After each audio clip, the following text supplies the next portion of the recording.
Good morning again. So here I am reading in Mark 5, and I've come across a parable, or I'm sorry, not a parable, a story that is very interesting. And so I want to share this. And it goes on to say, 5 verse 1, and they came unto the other side of the sea, into the country of the Gadarenes. And when he was come out of the ship, immediately there met him out of the tombs a man with an unclean spirit. This is Jesus. And this man meets him, who had his dwelling among the tombs. And no man could bind him. No, not with chains, because that he had been often bound with fetters and chains, and the chains had been plucked asunder by him, and the fetters broken in pieces. Neither could any man tame him. And always night and day he was in the mountains and in the tombs, crying and cutting himself with stones. But when he saw Jesus afar off, he ran and worshipped him, and cried with a loud voice, and said, What have I to do with thee, Jesus, thou Son of the Most High God? I adjure thee by God that thou torment me not. Okay, so here's what I want to talk about. The demon is asking something from the Son of God.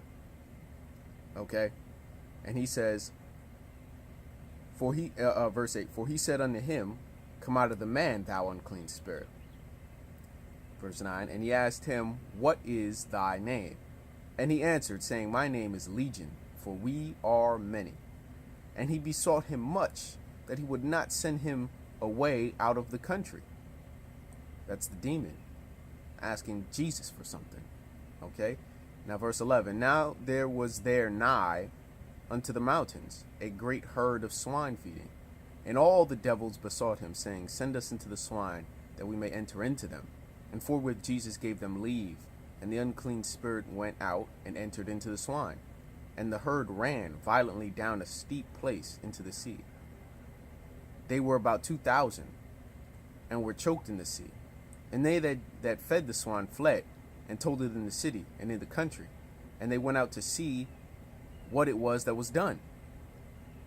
And they come to Jesus and see him that was possessed with the devil, and had the legion, sitting and clothed, and in his right mind. And they were afraid.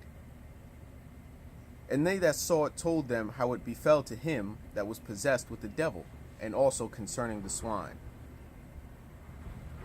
And they began to pray him to depart out of their coasts. And when he was coming to the ship, okay, that's a mail truck. It's a little bit noisy. But they're asking him, okay, the people of the city, they're asking him to leave. They're praying him to depart from the coast.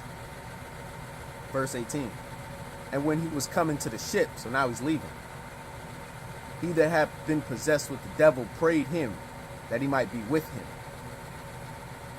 Verse 19, howbeit Jesus suffered him not, but saith unto him, Go home to thy friends, and tell them how great things the Lord hath done for thee, and hath had compassion on thee. So, I'm just going to give it a second. The mail truck is leaving now.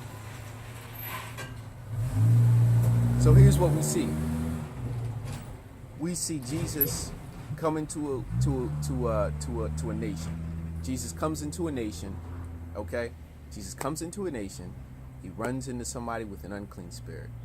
He tells the unclean spirit, come out of him. The unclean spirit is saying, hey, let us stay in this country. Don't torment us. Let us go into the swine. That's all that they asked of him. Okay? Jesus complies with all of that. He gives in to their request. He says, okay. Now the people come back because all their swine are dead, choked in the sea. And they say, hey, can you leave? Okay, can you please depart? And he's getting in the ship. He's like, okay, I'll depart. They don't want me here. Okay, the people don't want me here, so I'll leave. Now the man who was healed, he says, Lord, I want to go with you. And he says no. So Jesus gives the devils what they want. Jesus gave the unbelievers or those who wouldn't believe, or those who asked him to leave, who simply asked him to leave, he gave them what they wanted. But the man who was healed and touched and changed by God, the man whose God life had changed, didn't get what he wanted. He got healed, but he didn't get to follow Jesus. Jesus said, no, go home. Tell thy friends and thy family how great things God has done for thee. Now, why would that be so? Wouldn't Jesus want such a loyal friend with him? Why would that be so?